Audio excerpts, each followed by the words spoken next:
bijaksana datang seiring bertambahnya usia. Akan tetapi, sebenarnya manusia tidak perlu menjadi dewasa dan mendapatkan gelar sarjana untuk memunculkan sebuah ide brilian. Faktanya, ada banyak kreasi dan karya fenomenal yang diciptakan oleh mereka yang masih sangat belia. Sebut saja penemu huruf Braille dan kalkulator. Semua itu ternyata diciptakan oleh anak muda. Berikut on the spot merangkumnya dalam 7 remaja penemu.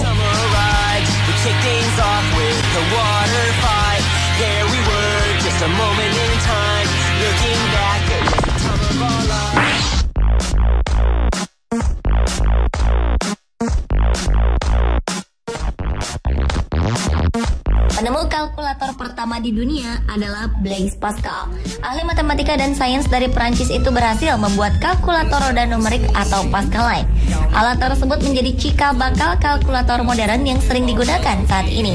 Blaise Pascal lahir di kota Clermont, Prancis, 19 Juni 1623. Ia adalah anak dari Etienne Pascal, ilmuwan dan matematikawan. Waktu kecil, Pascal memiliki minat lebih terhadap ilmu pengetahuan alam dan matematika.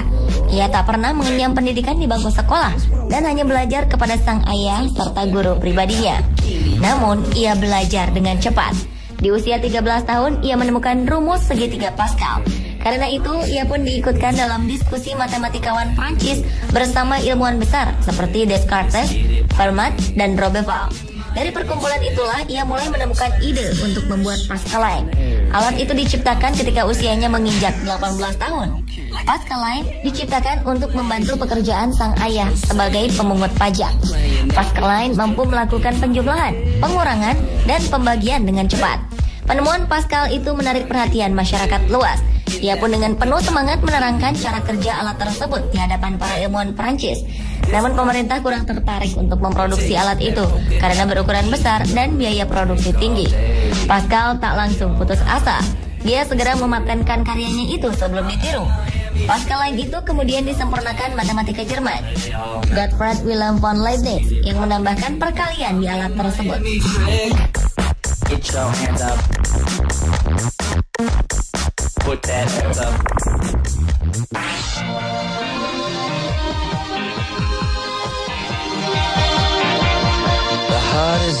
Joseph Bombardier lahir di Quebec, Kanada pada tahun 1907. Tinggal di negara tersebut berarti ia harus menghabiskan hidupnya terperangkap dalam musim dingin yang ekstrim. Ketika berusia 15 tahun, Joe muda yang hobi dengan mengotak-atik mesin pun mulai membuat rancangan dari mobil usang keluarga.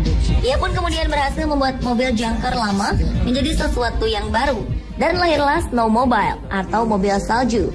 Sayangnya ayah Joseph menginginkannya untuk berhenti belajar semua teknik mesin dan beralih menekuni bidang agama dan aktif di gereja. Ketika Joseph tidak sukses di gereja, sang ayah pun mengizinkannya kembali ke cinta sejatinya, yaitu mesin. Ia pun kemudian mendirikan perusahaan mobil salju pertama di dunia dan menjadi salah satu orang paling sukses di Kanada.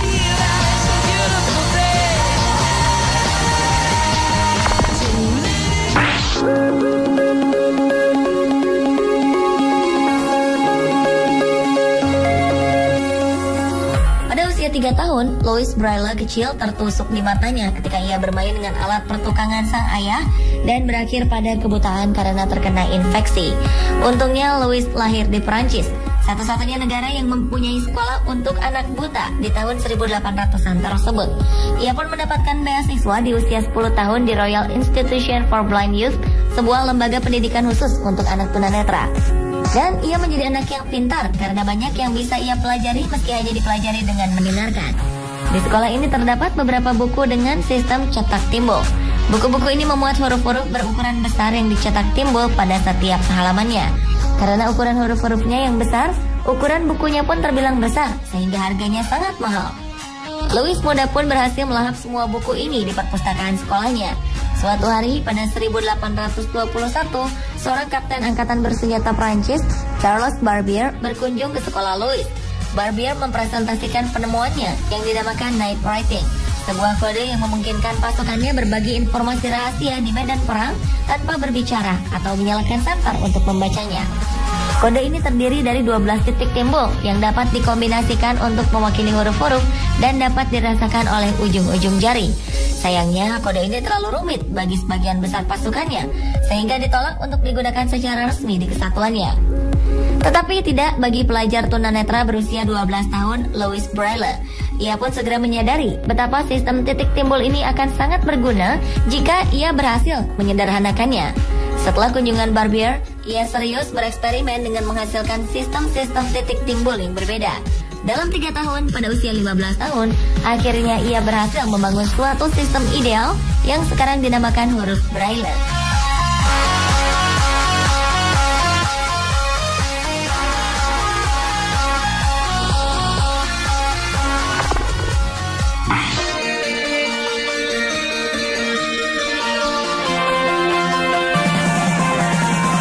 Jack Andraka yang merupakan kelahiran Maryland, Amerika Serikat ini menjadi salah satu ilmuwan muda yang populer dengan hasil penemuannya. Wajah dan karyanya telah banyak diperbincangkan dalam berbagai media, mulai dari majalah Time, Forbes, hingga BBC.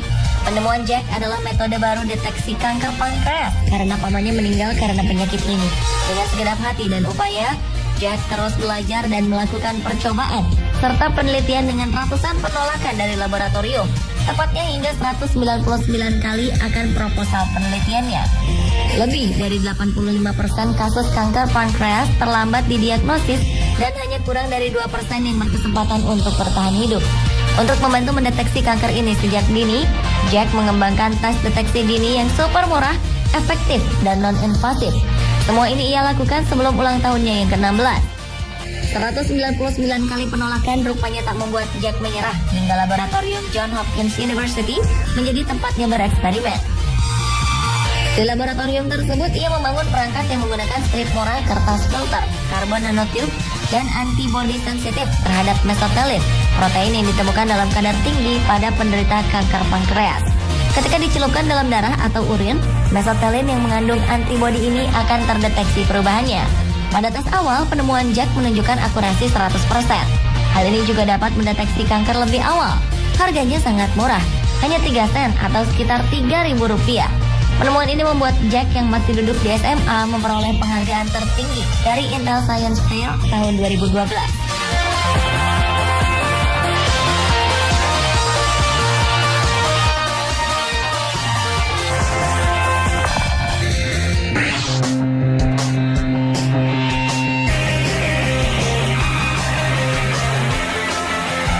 Terkadang sebuah karya bisa tercipta lewat cara bahagia, sangat sederhana, sehingga seringkali hal tersebut ditemukan secara tak sengaja. Pada sebuah musim dingin tahun 1905, seorang bocah berusia 11 tahun bernama Frank Epperson diketahui sedang duduk di depan rumahnya di San Francisco. Ia mengaduk air yang dicampur dengan soda di dalam gelas menggunakan stik. Setelah itu ia meninggalkan minuman tersebut di depan rumahnya untuk kemudian menemukan bahwa ia secara tak sengaja telah menciptakan jajanan yang populer hingga saat ini, es popstick dengan merek Epsicle. Saat anak-anak, ia mempopulerkan Epsicle pada teman-temannya, dan ketika dewasa, ia mempopulerkannya kepada anak-anaknya di mana mereka menyebutkannya sebagai popsicle, dan nama tersebut bertahan hingga kini. Epperson mengajukan hak paten untuk jajanan ini di tahun 1923. Dan kemudian dijual secara luas mulai tahun 1929.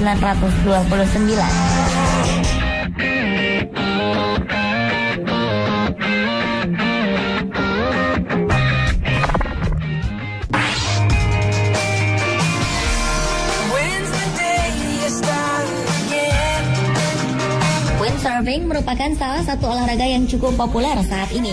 Namun tahukah Anda jika papan berlayar tersebut pertama kali diciptakan oleh seorang bocah berusia 12 tahun? Fakta ini terjadi pada tahun 1958 saat Peter Chilvers, bocah asal Inggris, menyambungkan layar pada papan seluncur air dan menciptakan sebuah olahraga baru yang dikenal dengan windsurfing. Meski begitu, pengakuan hak paten sebagai pencipta didapatkan melalui perjuangan berat setelah seorang penemu lain asal Amerika mengembangkan alat yang sama dan memasarkannya dengan nama Windsurfing International. Pertarungan hak paten pun dimulai pada tahun 1980-an, di mana sebuah perusahaan lain menunjukkan bukti bahwa Chilvers menjadi orang pertama menemukan alat itu. Walau sempat dianggap berbohong oleh pihak Wind Surveying International, namun bukti yang diungkap oleh tetangganya membuat pengadilan memverifikasi klaimnya. Akhirnya pengadilan di Inggris memenangkan Chilver dan menyebut alat buatan Wind Surveying International sebagai kepanjangan dari desain Chilver.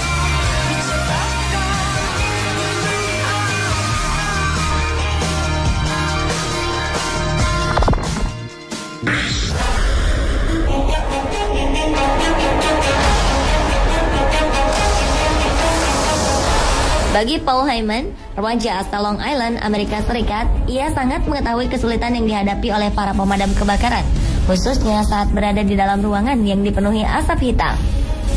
Berdasarkan inspirasi inilah, pemuda berusia 17 tahun ini menciptakan sebuah kamera inframerah atau infrared yang dapat ditanamkan di dalam helm pemadam sehingga mereka bisa melihat dengan jelas menembus asap dan kobaran api.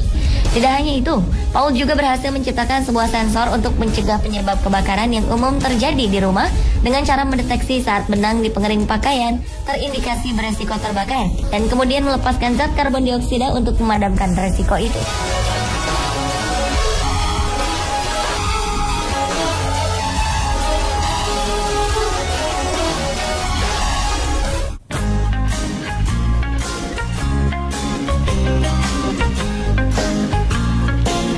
Bagi kebanyakan remaja, berkirim pesan merupakan hal yang lumrah dilakukan, baik untuk bergosip pria ataupun janjian dengan teman.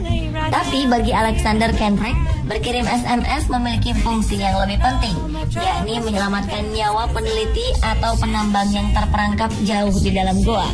Butuh waktu hingga berhari-hari untuk menyelamatkan para korban yang terperangkap di dalam goa karena faktor komunikasi yang sulit dilakukan. Radio transmitter biasa atau sinyal ponsel tentu saja kesulitan menembus tebalnya bebatuan. Jadi saat Kendrick masih berusia 16 tahun, remaja yang satu ini dengan cerdas menciptakan sebuah alat berkirim pesan menggunakan frekuensi gelombang radio tingkat rendah yang mampu menembus tebalnya tembok batu. Alat ini bahkan mampu mengirimkan pesan hingga 304 meter di bawah tanah. Makanya tak heran jika kemudian para pakar percaya jika alat yang diciptakan itu juga bisa digunakan para peneliti untuk mengumpulkan informasi mengenai sebuah goa tanpa harus masuk ke dalam. Dengan kata lain, alat tersebut membuat peneliti lebih mudah menjalankan tanpa menimbulkan resiko jatuhnya korban manusia. Berkat temuannya ini, Kendrick pun berhasil mendapatkan penghargaan di acara International Science Fair 2009 silam.